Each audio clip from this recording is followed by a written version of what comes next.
Ecclesiastes, chapter 1. These are the words of the teacher, King David's son, who ruled in Jerusalem. Everything is meaningless.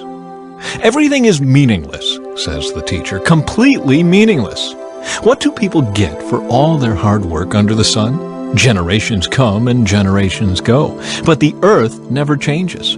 The sun rises and the sun sets, then hurries around to rise again. The wind blows south and then turns north. Around and around it goes, blowing in circles. Rivers run into the sea, but the sea is never full.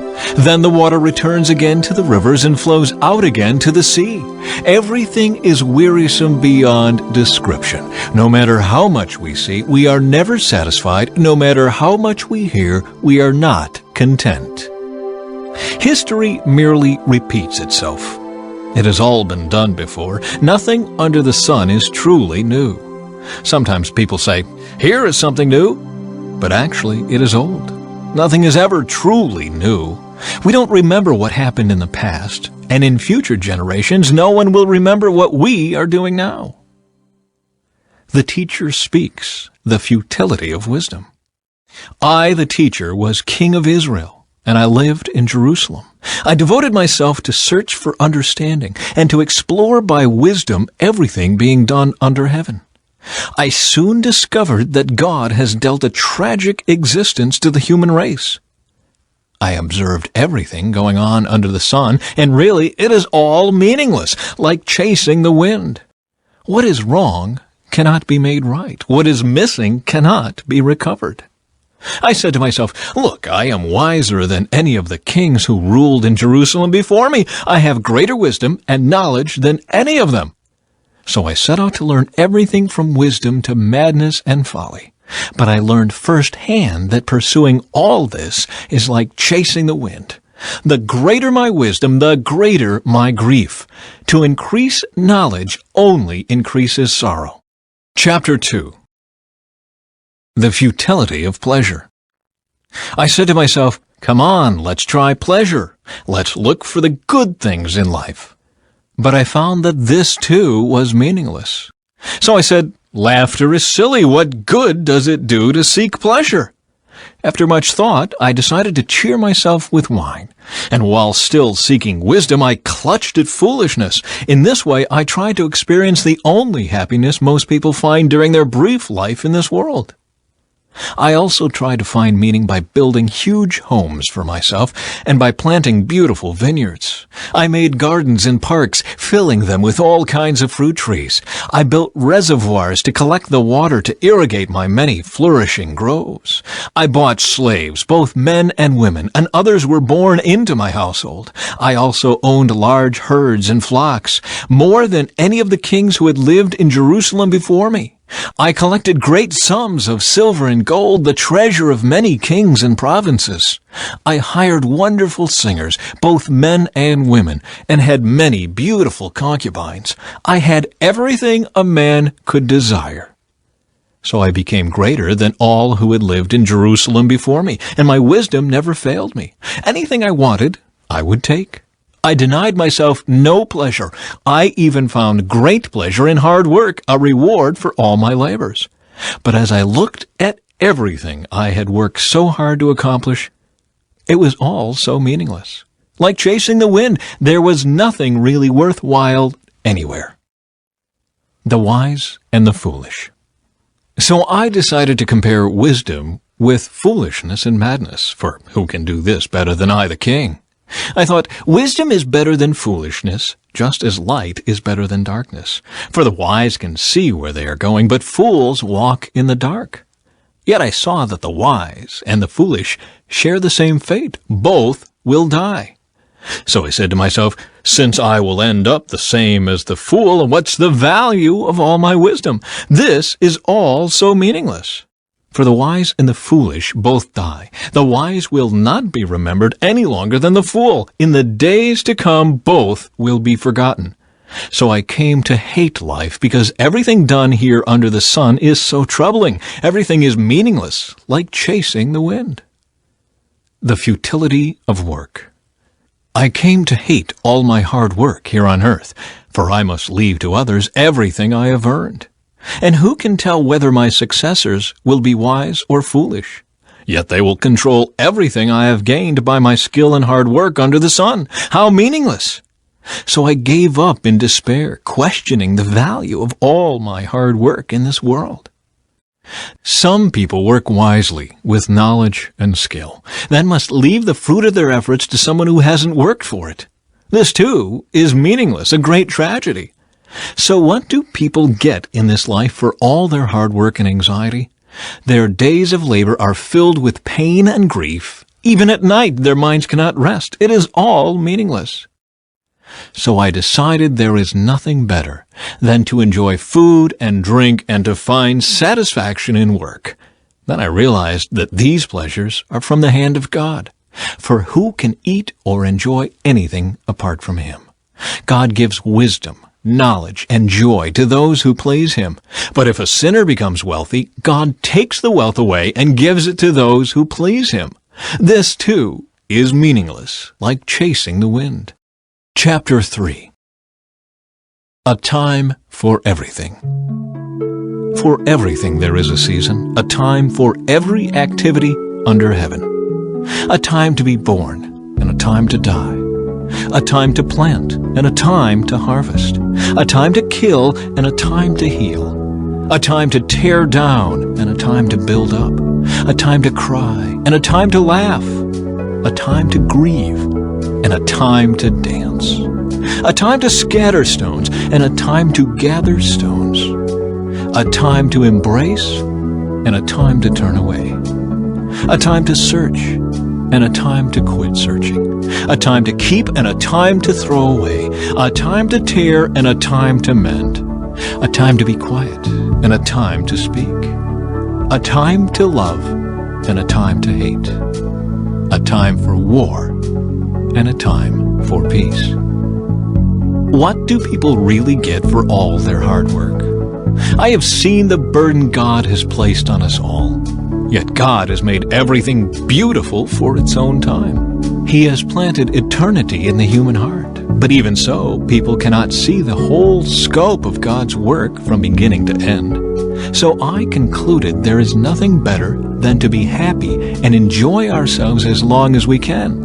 And people should eat and drink and enjoy the fruits of their labor, for these are gifts from God. And I know that whatever God does is final. Nothing can be added to it or taken from it. God's purpose is that people should fear Him. What is happening now has happened before, and what will happen in the future has happened before, because God makes the same things happen over and over again.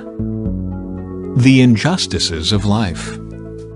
I also noticed that under the sun there is evil in the courtroom. Yes, even the courts of law are corrupt. I said to myself, in due season, God will judge everyone, both good and bad, for all their deeds. I also thought about the human condition, how God proves to people that they are like animals.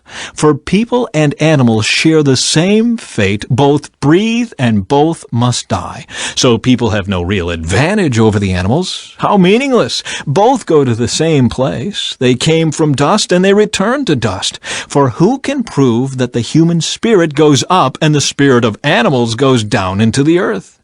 So I saw that there is nothing better for people than to be happy in their work. That is why we are here. No one will bring us back from death to enjoy life after we die. Chapter 4. Again, I observed all the oppression that takes place under the sun. I saw the tears of the oppressed, with no one to comfort them. The oppressors have great power, and their victims are helpless. So I concluded that the dead are better off than the living. But most fortunate of all are those who are not yet born, for they have not seen all the evil that is done under the sun. Then I observed that most people are motivated to success because they envy their neighbors. But this too is meaningless, like chasing the wind. Fools fold their idle hands, leading them to ruin. And yet better to have one handful with quietness than two handfuls with hard work and chasing the wind. The advantages of companionship. I observed yet another example of something meaningless under the sun. This is the case of a man who is all alone, without a child or a brother, yet who works hard to gain as much wealth as he can. But then he asks himself, "Who am I working for? Why am I giving up so much pleasure now? It is all so meaningless and depressing." Two people are better off than one, for they can help each other succeed. If one person falls, the other can reach out and help. But someone who falls alone is in real trouble. Likewise, two people lying close together can keep each other warm. But how can one be warm alone? A person standing alone can be attacked and defeated, but two can stand back to back and conquer. Three are even better, for a triple-braided cord is not easily broken. The futility of political power. It is better to be a poor but wise youth than an old and foolish king who refuses all advice. Such a youth could rise from poverty and succeed. He might even become king, though he has been in prison. But then everyone rushes to the side of yet another youth who replaces him. Endless crowds stand around him, but then another generation grows up and rejects him too. So it is all meaningless, like chasing the wind. Chapter 5. Approaching God with care.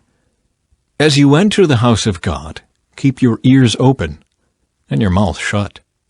It is evil to make mindless offerings to God.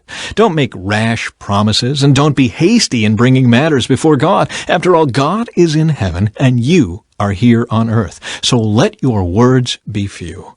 Too much activity gives you restless dreams. Too many words make you a fool. When you make a promise to God, don't delay in following through, for God takes no pleasure in fools. Keep all the promises you make to Him. It is better to say nothing than to make a promise and not keep it. Don't let your mouth make you sin, and don't defend yourself by telling the temple messenger that the promise you made was a mistake. That would make God angry, and He might wipe out everything you have achieved. Talk is cheap, like daydreams and other useless activities. Fear God instead. The futility of wealth. Don't be surprised if you see a poor person being oppressed by the powerful, and if justice is being miscarried throughout the land. For every official is under orders from higher up, and matters of justice get lost in red tape and bureaucracy. Even the king milks the land for his own profit. Those who love money will never have enough. How meaningless to think that wealth brings true happiness. The more you have, the more people come to help you spend it. So what good is wealth except perhaps to watch it slip through your fingers? People who work hard sleep well, whether they eat little or much. But the rich seldom get a good night's sleep. There is another serious problem I have seen under the sun. Hoarding riches harms the saver.